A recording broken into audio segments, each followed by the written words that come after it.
Muy buenas tardes a todos. Este es el tercer video y el tema que vamos a ver hoy es sistema tegumentario. Vamos a comenzar. Primero vamos a hablar de las funciones de este sistema. La piel es fácilmente accesible, por eso es muy importante su observación cuidadosa en la clínica, porque sirve para el diagnóstico diferencial de muchísimas enfermedades. La primera función que vamos a ver es protección. La piel nos protege de diferentes efectos ambientales, por ejemplo, la temperatura, impactos mecánicos, irradiación solar, sustancias nocivas, así como de microorganismos. También sirve de contención, ya que al ser la capa más externa del cuerpo humano, contiene a todos los tejidos y órganos de este mismo, así como al líquido extracelular. Por lo tanto, tiene una función muy importante en evitar la deshidratación.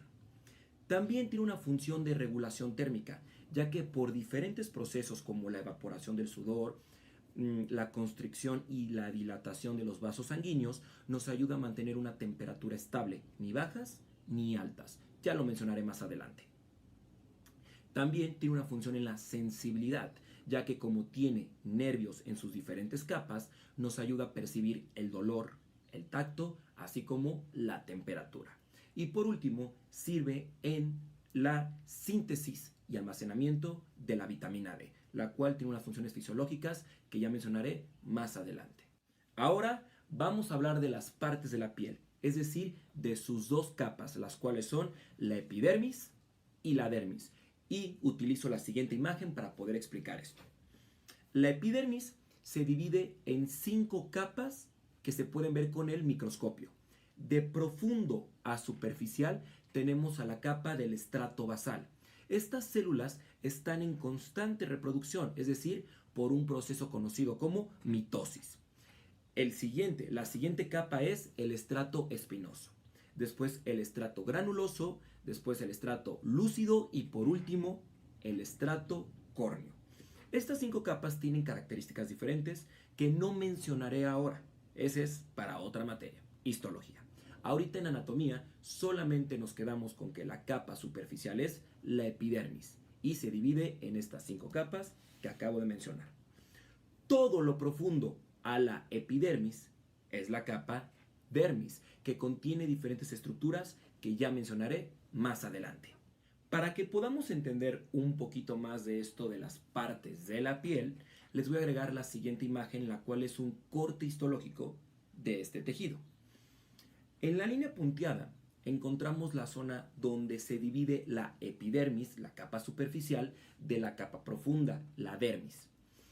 Estas dos capas se unen por medio de las crestas epidérmicas que se unen con las papilas dérmicas. Y ahí podemos ver entonces la conexión de estas dos capas.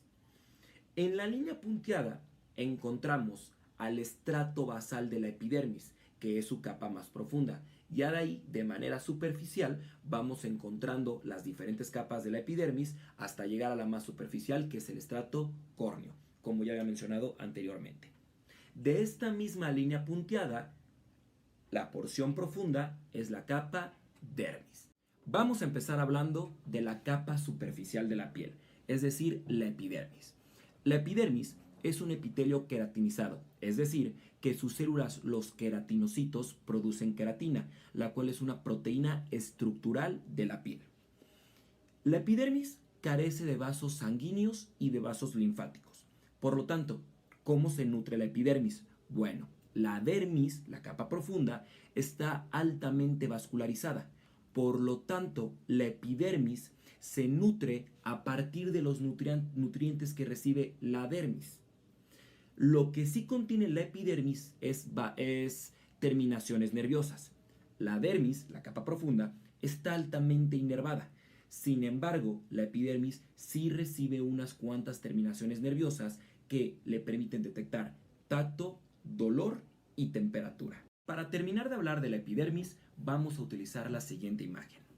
En el zoom que ya contiene, quiero que apreciemos cómo tenemos células escamosas o queratinocitos, que son las que conforman las diferentes capas de los diferentes estratos que ya había mencionado anteriormente, desde el estrato basal al estrato córneo. Sin embargo, encontramos otro grupo de células, algunas que son de la defensa del cuerpo humano, por ejemplo, las células de Langerhans, que en esta imagen no se representan. Sin embargo, también podemos ver a los melanocitos, los cuales por medio de la sustancia que producen, que es la melanina, esta nos protege de la irradiación solar. Otra cosa que quiero que apreciemos aquí es que vean cómo en lo que es la epidermis no se observa ni un solo vaso, ni sanguíneo ni linfático, que ya había mencionado que esta capa es avascular, sin vasos. Sin embargo, la dermis está altamente vascularizada.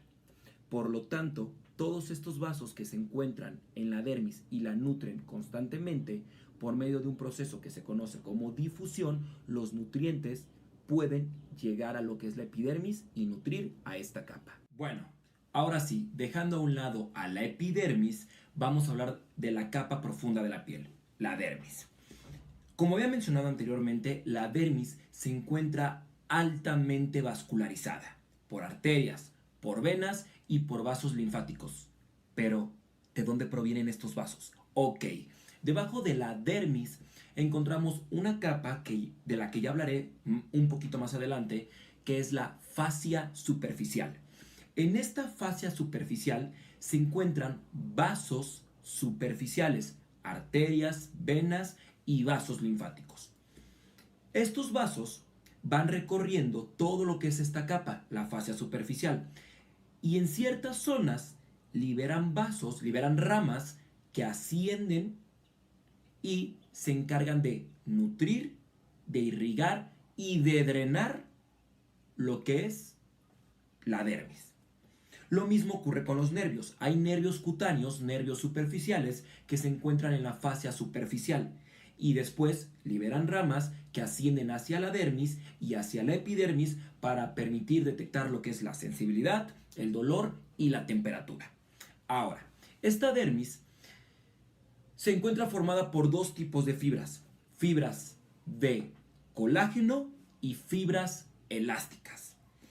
Estas fibras son las que permiten que la piel tenga un tono, una fortaleza y una resistencia. Ahora vamos a hablar del tejido subcutáneo, un tejido que ya había mencionado anteriormente, solamente que con uno de sus otros nombres, porque el tejido subcutáneo tiene otros dos.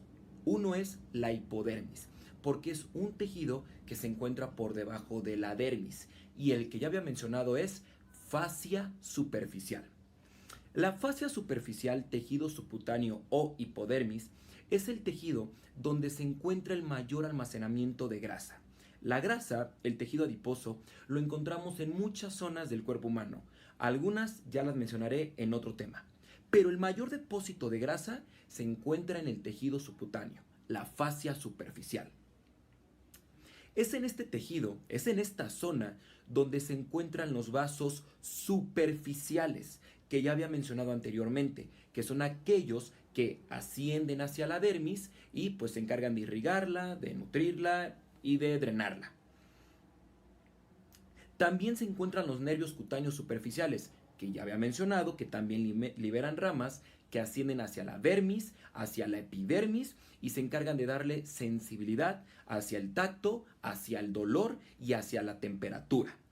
Ahora, este tejido subcutáneo tiene una función en la regulación térmica, ya que al estar distribuido en el tejido subcutáneo por todo el cuerpo, pues se encarga de mantener el calor. También tiene una función protectora, por ejemplo, en los glúteos. Profundo a estos se encuentran dos prominencias óseas que pertenecen a dos huesos que se llaman los dos huesos coxales. Al sentarnos, recargamos estas dos prominencias óseas y si no fuera por el tejido subcutáneo, es decir, si no fuera por la grasa, estas prominencias óseas dañarían, al estar sentados, la capa interna de la piel. Por eso es muy importante la grasa en esta zona. Ahora vamos a hablar de los anexos de la piel, es decir, estructuras especializadas que también forman parte de este sistema, el sistema tegumentario. El primero del que vamos a hablar es el folículo piloso.